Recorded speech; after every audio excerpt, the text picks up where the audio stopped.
Here's a list of things that are fun. Baking bread. Vigorously scratching an itch. Watching Star Trek. But shut up, Wesley! Moving eggs around to restore symmetry. Peeling off factory-applied protective foil. Playing video games. Playing puzzle games.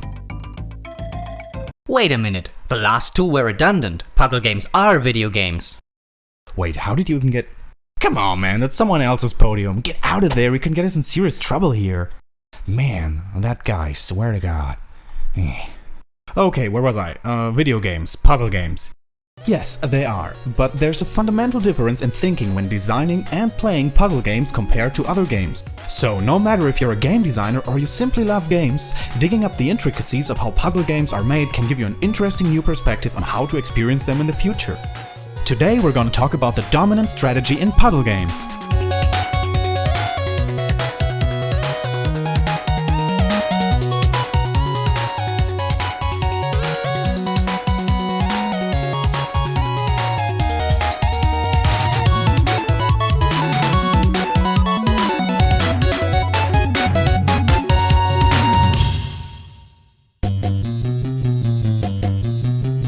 Alright, Game Design 101.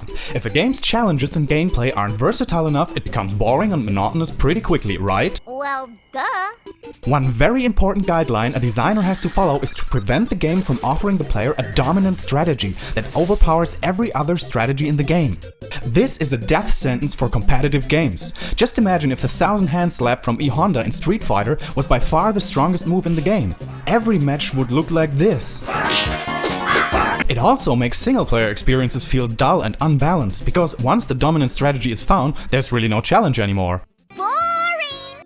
Now, what has this to do with puzzle games? Well, everything really. Because in contrast to other games, puzzle games are all about finding the dominant strategy. And that's, from a game design perspective, a very interesting thing. Let's look into it. A puzzle is basically a logical problem that comes with an underlying rule set the player has to comprehend before he can solve it.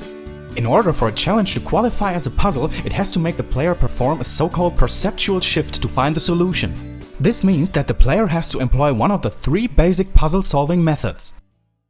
The first method is combining known mechanics in a way they haven't been used or explicitly introduced before. This is often the case in linear puzzles with one or few solutions. For example, in The Swapper, you have a device that spawns clones of the protagonist and that can swap his consciousness over to make one of the clones the active player character. One of the earlier puzzles involves reaching an elevated position by spawning a clone into the air and instantly swapping over to him, and rinse and repeat. The game never taught you this. You have to figure it out by creatively combining the given mechanics, or in other words, performing a perceptual shift. The second method is developing or figuring out a logical pattern. This is mostly used in non-linear or arbitrary puzzles like a Rubik's Cube or games like Tetris, where the challenge is to figure out and apply the correct algorithm to solve it. In these puzzles, the dominant strategy is not simply discovered, but it rather requires the player to gradually optimize his strategy over time. The third method is discovering underlying, logically deductible rules or mechanics that haven't been explicitly introduced. Let's look at a traditional riddle that involves this method. So, you stand in a room with one light switch. Yeah, that's you. In another room there are 3 light bulbs. You can't see the lights from the switch room. The switch itself is connected to only one of the lights and you have to find out which one it is. The catch is, as soon as you leave the room, the switch turns automatically off. Now, if you want to figure it out on your own, go ahead, press pause now. Okay, got it? The solution is, of course, that you turn the switch on and wait for a while, then go over and touch the lights. The one that's still warm is the one that's connected to the switch. The perceptual shift here is to discover the underlying but not explicitly introduced mechanic that a light bulb heats up over time. So, what does this mean for a designer? In my experience, designing a puzzle is a lot like solving a puzzle. It is comparable to the work of a scientist. You come up with a hypothesis and then either prove or disprove it. In the case of puzzles, the designer sets a goal and then tries to reach it with the mechanics at hand. He may or may not find a solution, but as soon as he's found one, he has invented a puzzle. But still, he has to make that same perceptual shift in his mind as the player who tries to solve it. What's interesting about that is that it makes it practically impossible for a designer to playtest his own puzzle.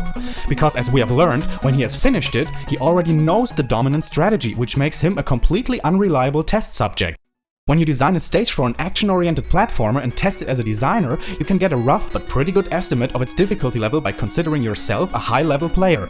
For puzzle games, you absolutely must rely on other players' test results, and it very often surprises me how different the results you get can be, even from just a small group of testers. I'm working on a puzzle platforming game at the moment, and in the early stages of development, we implemented a variation of a classic logic puzzle that can be solved by either trial and error or by methodical thinking.